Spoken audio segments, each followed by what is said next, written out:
Bande Kobalandi à Sentinel TV, vous allez bien branché na rétro de la semaine. Rétro de la semaine, ezali Basangwa Congo, na Mokuseto Breaking News, ou eleki na week-end mobimba.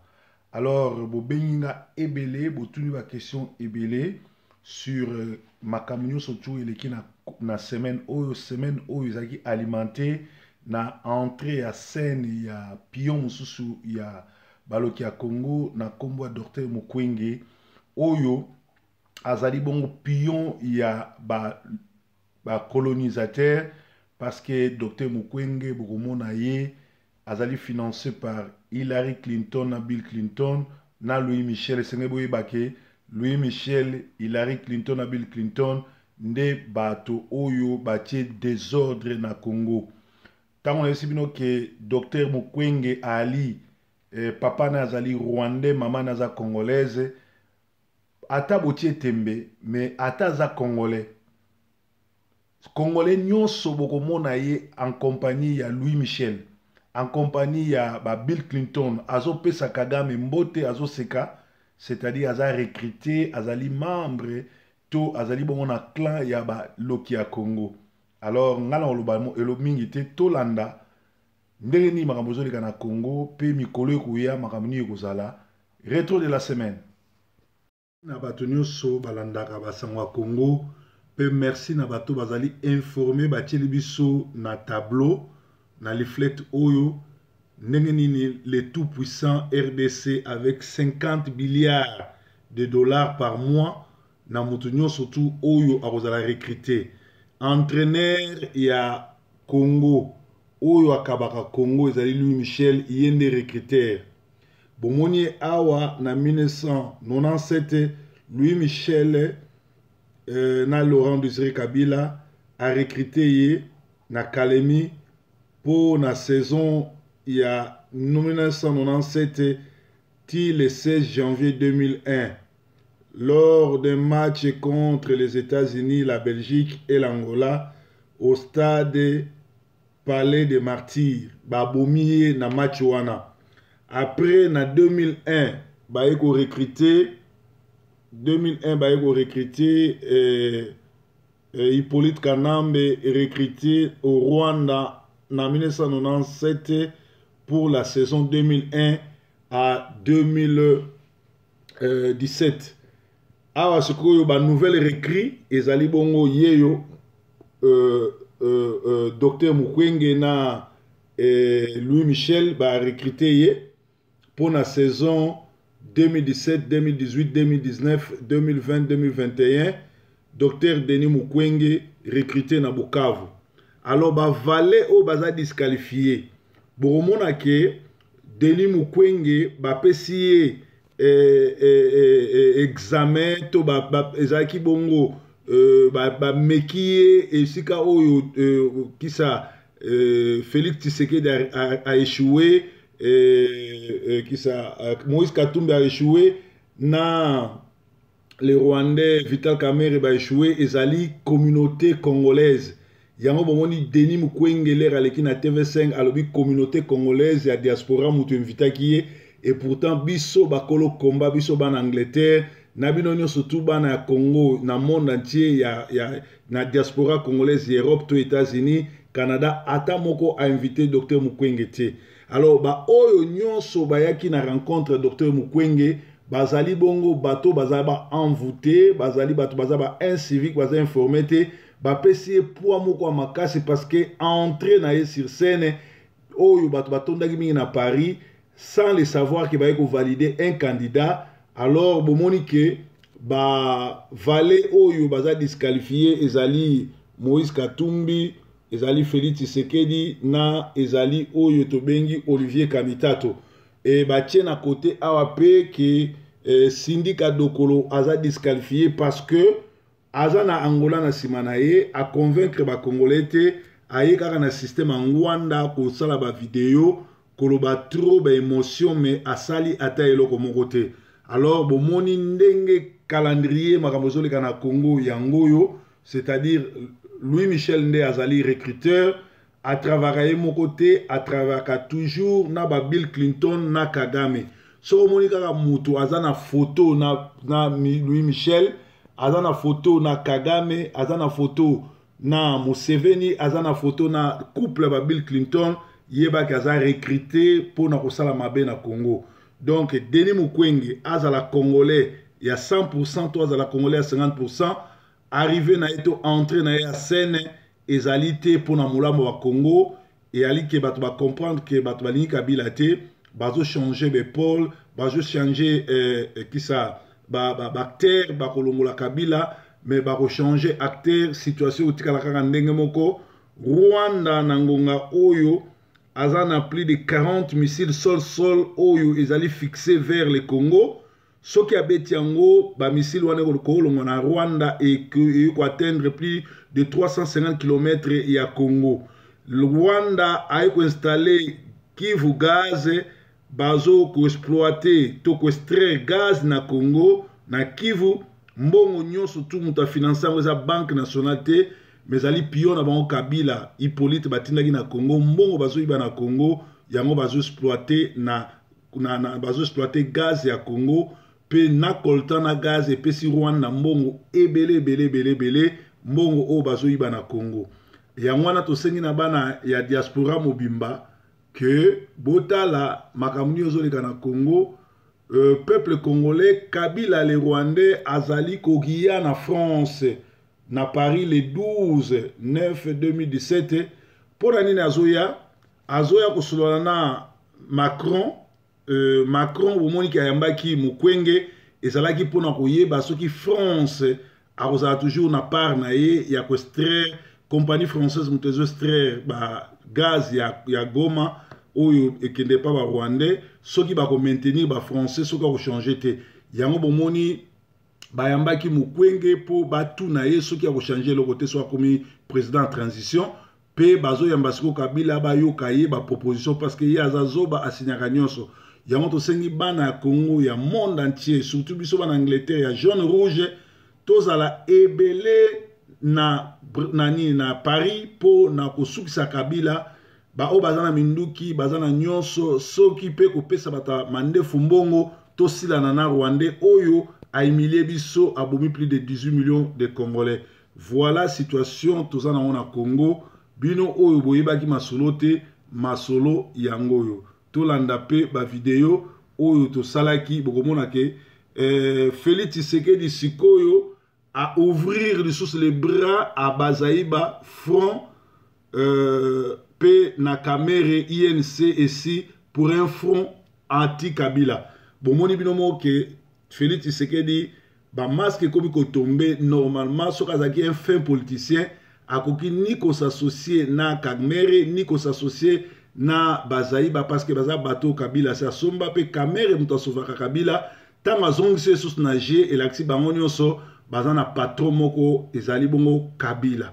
Alors bino ba obozo tia tembe bo continuer ko tia tembe biso le tozo pesa ba information ka pona ko fongola bino miso pona ko luka alternance o ezali ko bengana occupation ko bengana ba mindele ndombe pe biso moko na biso moko le totikala nde tokosala état de droit pe tosala ba élection sans Kabila parce que nangonga oyo ba élection surtout nanga se atriquer ngo candidat nyonso tout oyo Kabila akokotia Mende Zaïrois to Congolais à 100% mais Mende akozala wana pona ba intérêt ba Rwandais. Alors tant que ça bino ki ba Congolais bozali ba Congolais bozabe tout moko émotion botia katembe lelo 20 ans après bokomi ko lela so Mobutu azonga donc so Mobutu azaki vivant je crois boninga bokeno lukaye azonga lisusu na Congo donc botika ba émotion bosala sursaut parce que Nzambe apesa biso mboka et Nzambe azokamwa ndenge biso ba Congolais tozali ba lembele boye pe tozali batu moko tozali ba incivique sans caractère tout simplement pour tozolanda ba pasteur à Lukuta bangondo ki banganga bakoma ba pasteur tala même Ruberwa alanda bizaleli ngwanda akoma un grand pasteur o ba Fayulu basambela akuna Fayulu alobi aza muto opposition mais pasteur naye ezali bongo Ruberwa mutamemaka na États-Unis un peu partout donc on a que na ba Fayulu na ba Tshisekedi bato nyonso bazali bongo bato basombama bako libérer Congo te soki Tshisekedi le père ti le loi kundamité bazo faire subir ye parce que azalaki très très de son vivant azalaki ko coopérer na Ruberwa na Kagame na Kabila bazalaki ko solola tala suka ndenge sukeli ye bozala na courage ya ko critiquer ngai na critiquer ba oya bandundu na critiquer pe kizenga place tout okuta na ye futo bomaye parce que kizenga aza collabo bozali bongo on dirait qu'il y a breaking news rétro de la semaine proverbe 30-30 pour changer tactique ya kozwa Félix Tshisekedi ya commissaire premier ministre na gouvernement ya Mukwege. Tolobaki yango na CongoFrance.com to annonçaki yango bien avant. C'est nous qui l'ont annoncé na émission na biso d'enquête. Tolobaki que Félix Tshisekedi premier ministre ya Kabila pour 3 ans.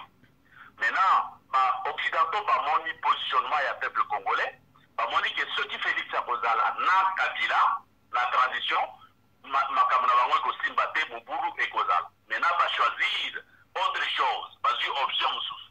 Balobi lokola Mukwege azali société civile, azali trempete, azali propre, peuple bakoki kondima. Basala yango sikoyo na Félix. Et peuple akoki se calmer, basala yango pour ba préparer transition sans Kabila. Parce que bamonaki ke soki basali transition na Kabila, peuple ekosepela te. Et soki basali même ya 12 ans na Kabila, peuple na Tshisekedi, peuple ekosala te bakosalir Félix.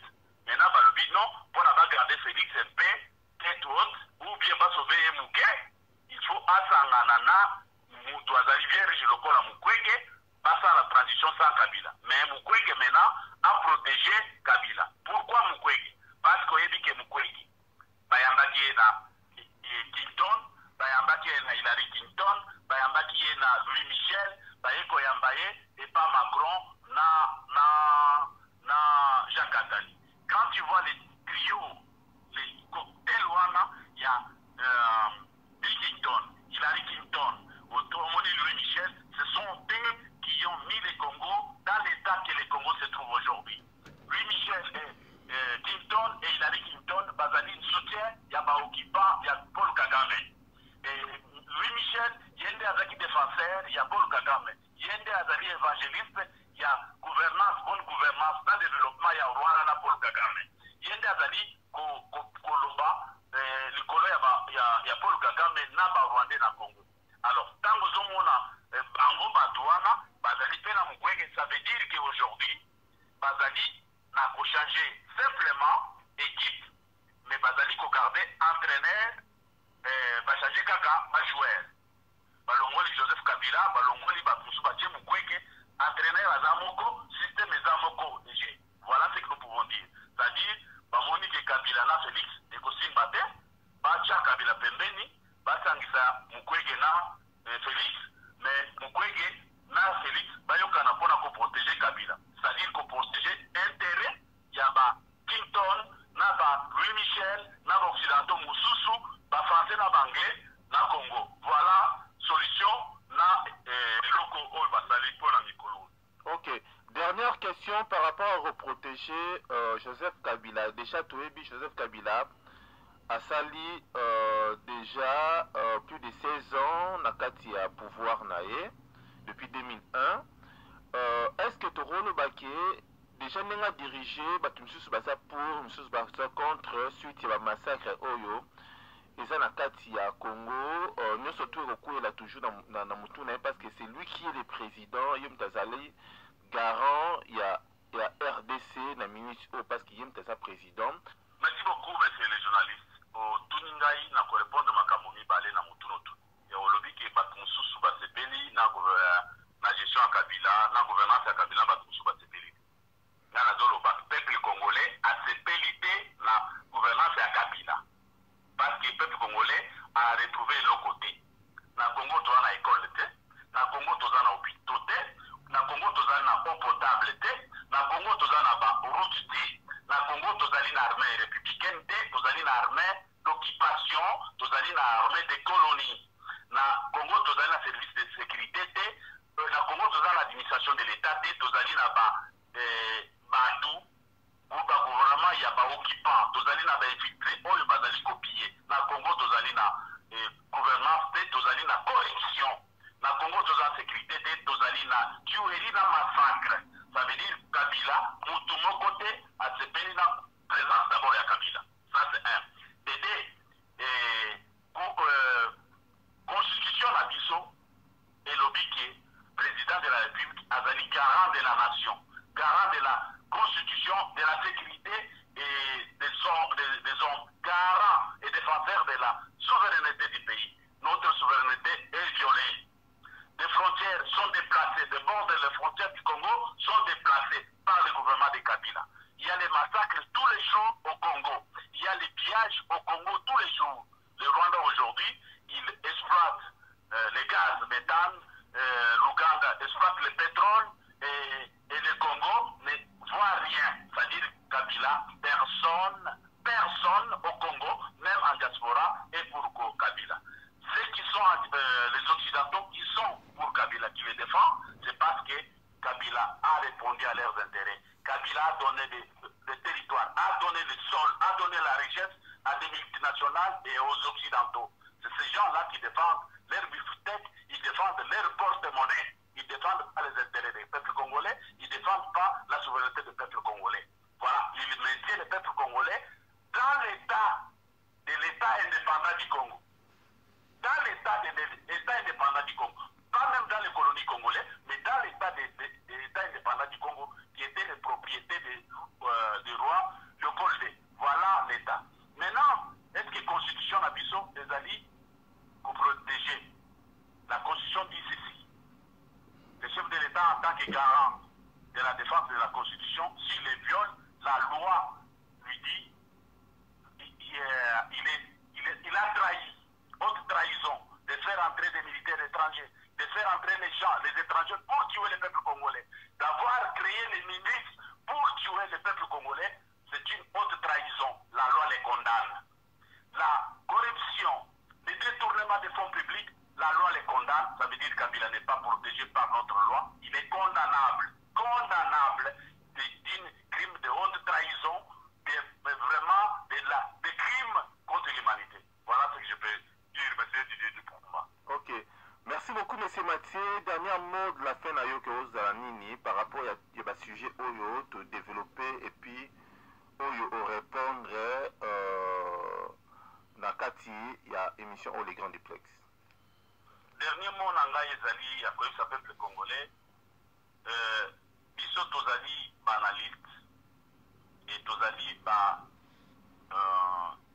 tireur d'alerte et tozali ko réveiller conscience et tozali ko informer tozali te pona ko finga bien ko critiquer mutu mais tozali ko loba makambo ceux qui te considèrent ba kombo ya batu parce que ces gens-là ce sont les gens publics, ce sont les gens publics et politiques. Quand ces gens, les personnes sont publiques et politiques, ça nous concerne tous. Et on n'attaque pas les individus, on attaque les hommes politiques qui concernent notre communauté. Et la communauté, c'est notre intérêt tous ensemble. Parce que la République, c'est les biens communs. Comme c'est les biens communs, et quand il y a un problème, il faut qu'on pose des questions.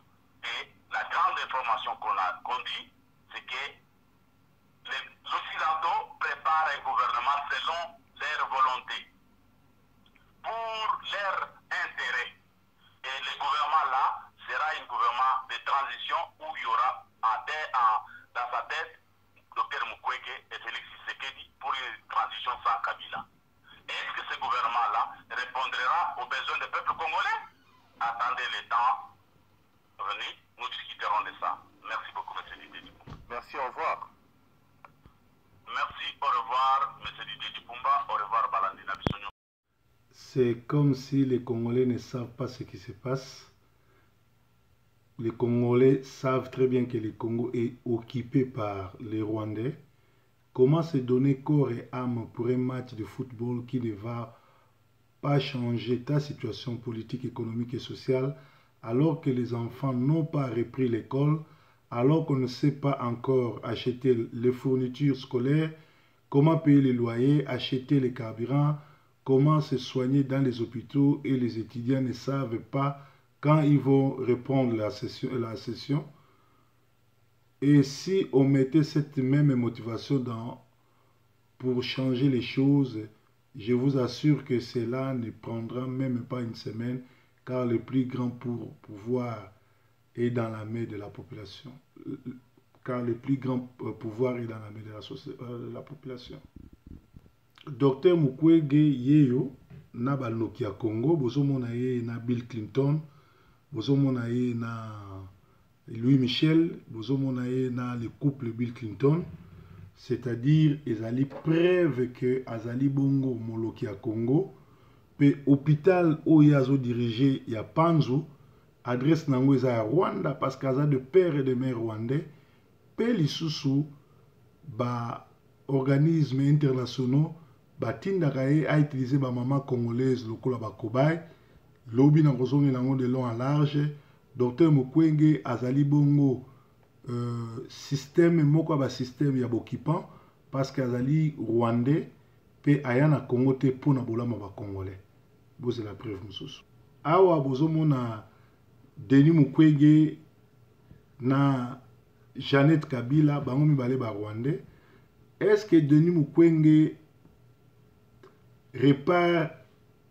a aussi réparé la rwandaise alias Jeannette Kabila? Donc, beaucoup a bien que Bino Batbokendeki na ba conférence, bozomona que yé a koyi kozala moto a succéder Kabila to moto a ça la transition sans Kabila or yaza na kata système. Problème tout ça on a Congo, on ne parle pas de transition, des élections, de dialogue quand le pays est occupé. To banana nuko benga na occupation, nde sikoyo to ko benga na bato nyonso tout. Parce que Mukwege azali bongo infiltré ya ba Rwandais na kati ya mboka Congo, kaka ba Congolais ya matoi mangungu maele mukuse nde bapesa ke crédit. Eza ko yinda leto yebsaka bino ke Seriano azali bongo Congolais te, et puis mawa mingi pona mama oyo babengi mama kalanga mwana Congo. Na limbisaka ye na babuzo bazali kosala, mais namoni mama wana kindokine na nisila te parce que ya lobite Moïse Katumbi alinza matalisi ye ke Moïse Katumbi alinga ba Congolais mingi, mama wana tanga ba américain makamuni ba okoma pona Katumbi. Selon le journal américain Washington Times, Moïse Katumbi et George Soros négocient les sangs des Congolais à l'étranger. Alors maman oyo après qui prophétie oyo abanda lokuta banda kala na bato nyonso balandaka ye, en tout cas football ka vraie délivrance parce que maman oyo azana misala mabe lelo o mindele bato bazolo ba Moïse Katumbi azali ko négocier makila ba Congolais. Alors moto azo bomisa ba Congolais nzambe akoyi ko pona ye ata mokebte. Breaking news na lobaki yango déjà na komaki avant match ke bandeko ezali n'intérêt ya ba Congolais nga la lingi Léopard koleka ba joueur nyonso tout ba beta ko na ibenge, mais ezali na intérêt na biso to pola to sala match nil po etombokisa ba Congolais ba benga na occupation ya ba Rwandais na chauffeur rwandais oyo azaki bongo taximen ya defao. Donc oyo nyonso tout azo comprendre makambo te aza envoûté à luka délivrance na ye. Donc félicitations Ibenge, au salika nde toyokanaki to gagné pour Congo, eza sous la malédiction tokoyi kobetaka babale te tozo sepela entre taba ndeko na biso bazo boma bango pe mboko eza sous occupation to banana nuko benga na occupation pe na sima toko organiser Congo tozo ba coupe belé bota la aventure moto komona ye Moïse Nyarungabo azali sujet touti, mais azali bongo gouverneur ya province ya Sud Kivu, azana ba bureau na Bukavu et domicilié à Kisenyi na Rwanda. Azali pe député, ndenge moko cousin na ye Robert Waza criminel a lancé mwana na ye comme candidate na présidence pe ye moko ya na ye azali mwambe tsoki mwami to chef coutumier na ba côté ya est kuna et pourtant baza ba Rwandais. Donc mboko eza sous occupation tobenga na bato oyo mboka na biso ezonga malamu. Bandeko ya Sentinelle TV, merci na confiance, merci nde bolandaka biso, merci nde bozotuna ba question pe merci nde bozopesa biso information. Ezali mawa mingi me makambo tozopesa bino ezali ya solo. Donc rendez-vous ezali prise le 12 septembre. Biso tout se retrouver na Paris, ba o bazala disponible en tout cas boya ebele pour na kosila na les criminels rwandais oyo azo défier biso, azo linga atia moto na Congo. On dirait Congo est un mboka tata neto mama na ye, mais c'est un monsieur rwandais qui est un ex-taximan chauffeur ya defao oyo azali bongo Hippolyte Kanambe, agent ya ba rwandais batindaki na mboka Congo. Tolobi ke basangwa Congo eza mawa mingi pe mawa mingi mawa mingi mawa mingi mawa mingi. Na Togo na ngongo tozo ba mama ya Togo babimaki libanda bolumbu balati rouge rouge kolakela mwana ya de mama be flore ya de ma pe population ebimi libanda ebandi ko se découdre na ba policier to ba soda. Eloko oyo ekoti ko sala matin na Congo pour opposition lelo les masques tombent bazala jamais na peuple me ba jouaka ya Kabila bakutanaka baliaka bakamana mbongo mbongo ya Congo bakoma okabolango bango nyonso. La preuve bolanda batu oyo bauta na IDPS esika ba traître na ba tribaliste bazali bokoyoka ndenge bazofunda na bango ndenge bakutanaka na Kabila pe lisusu tango oyo Vemba alinga lo ba vérité ba suspendre ye pe akoki koloba vérité te tolobaki ete Louis Michel azali bongo le recruteur. Na 1997 a recruté Laurent Désiré Kabila, recruté na Kalemi pour la saison 1997 et 2001. A Koufaki Babomaki na complicité na armée angolaise. Na 2001 ba yokotia Rwandais au toujours Louis Michel Moutachakié. Et bazu ba nouvelle recrue au ezali bongo docteur Mukwege parce que ba moni était ba valet oyo batindaki kisa Moïse Katumbi, Olivier Kamitatu na oyo Kamere ba kokaki ko convaincre diaspora te mais ba salaki publicité makasi pour na docteur Mukwege ko bimisa e réparateur ya ba femme et pourtant les femmes congolaises ne sont pas des machines. J'accepterai qu'on lui appelle ou qu'on le surnomme les soigneurs ou les soigneurs des femmes. Mais pourquoi on l'appelle les réparateurs? Tout simplement parce que Azalaki Bongo Mutu Oyo Azalaki utilisé Bassi à Congo lokola ba kobai komeka ba kisi ya linganga ya mboka mususu business wana ikotele mbongo ebele yango bomonaki na ngonga moko Kabila oyo Hippolyte alingaka bomaye parce que a sentaki azaki ya danger pour ayebi ke na ba film na ba rôle bazo jouer Denis Mukwege akoki ko succéder lokola ye alingi longo na pouvoir te po azo banga ba crime oyo asali na Congo sinon bakokanga ye ou akokufa okende prison yango moni akomaki koluka aboma kisa Denis Mukwege oyo azo jouer jeu na bango. Alors bino nyonso bozalaki na salle na Paris biyamba yamba bogono yamba nzinzi bogono yamba bikota kota parce que bozora ba renseignement te bomoni ndeko suka bino la preuve bomoni ba vidéo ndenge salami bomoni ndenge ndeko nanga Martin Sali aye ko dévoiler ba secret pe abimisi na posa bato baza baloki ya Congo. Donc bo comprendre que bato wana baza na bisote oyo nyonso tout azoloba ke bato wana Denis Mukwege azala président en transition azomiko sapo Denis Mukwege aye po na intérêt ba congolais te na basango toza nango ba Jean-Marc Kabunde wa Kabundu azali bongo na Masolo na Kanambe oyo azolinga a tout ça tout parce que objectif ya Kanambe na ba Rwandais azali ba boma IDPS eza parti monene implanté basi ba boma palu parti o ezali pe tribunal eza ba pende na ba pende bato ya bandundu ya bakota bambala bakota bayanzi soki ba yeko tia mutu balongola bango basi ba détruire palu yango siko bali ba détruire IDPS so botali bien ces derniers 10 années, Kabila a travaillé, Kakana Bataïde Pes, Kolongola Bango, comme ça va Premier ministre, et comme ça criminel Mounene, Moutou Oyo, Azali Bongo, co-génocidaire, local, Bruno Tibala, Azana Paris, toujours Balou Baba Tribal, Basali groupe na Bango, Baba Tribal, na Jean-Marie Kassamba, Baye na Paris, et pourtant, Congolais, il y a diaspora, Baye Bagelo Roté, Bango, Bakeko Yamba, groupe wanaka ba tribal ba keko yamba muto azo travailler o ya bomisi bande konaye na Kasai asale loko moko te pe l'ironie du sort ba memi bango bongo liboso ya ensemble nani ya comment on appelle ça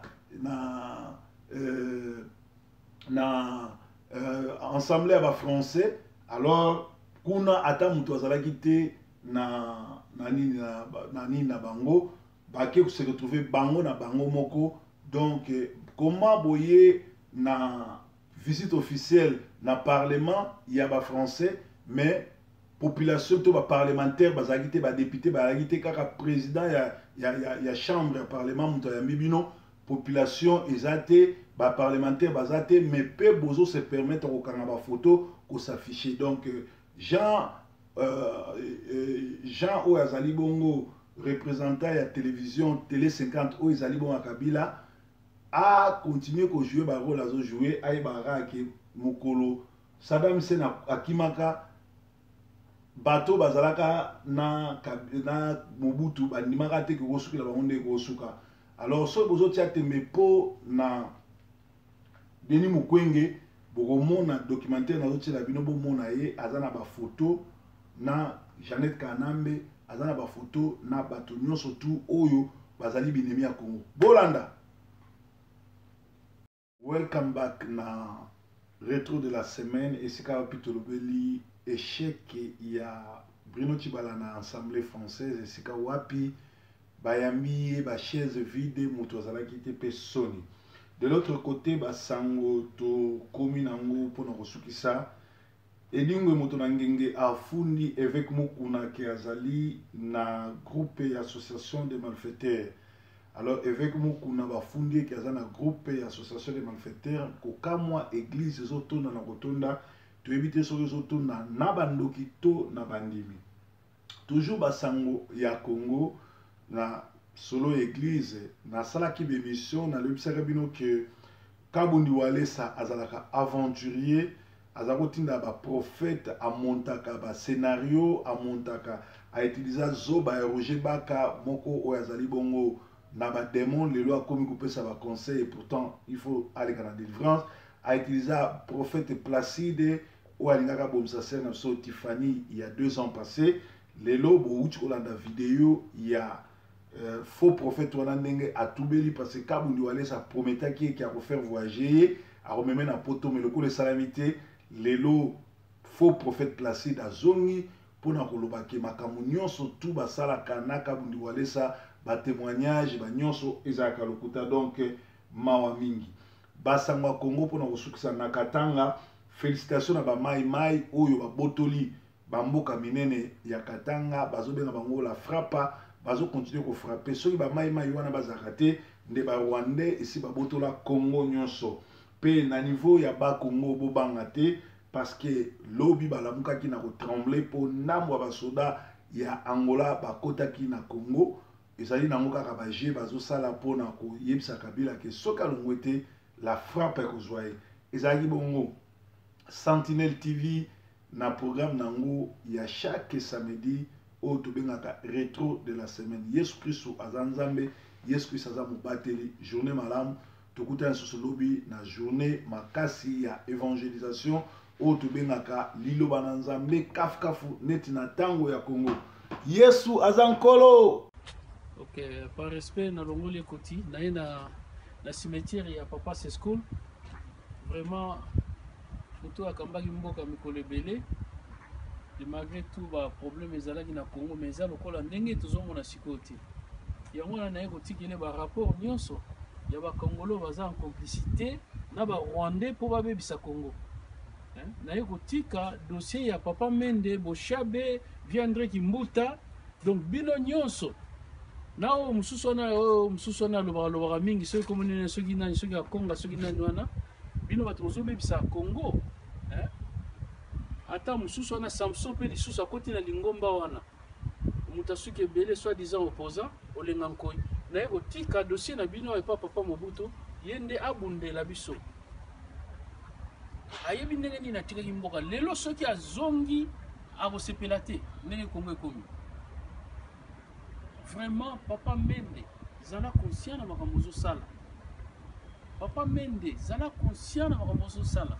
Boshab, yo général soki nani wana oyo soki obomaka bato esprit de mort, John Numbi, en complicité na ba Rwandais bozo boma ba Congolais, Hippolyte Kanambe, azwaka ba mbongo akomi soki pe alpha pe omega na bino bokoma ko adorer un étranger.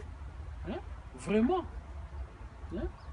ba Congolais ba komi éparpillé boye mboka mobimba bazangi mboka likolo na yaka mboka muke Rwanda o eza même pas na munene ya Kingasani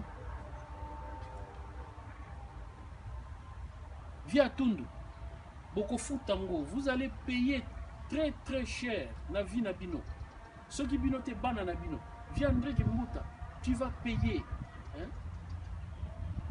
Lambert Mende, yo nandimi kutu donc aux alenvies ou bien il faut mikimelara déjà avant. Ok. Oh nyonso na yeko tika dossier na bino awa et pas vieux school. Maréchal quand même il n'a pas détruit le pays comme vous avez détruit le pays. Vraiment merci beaucoup, je vous remercie.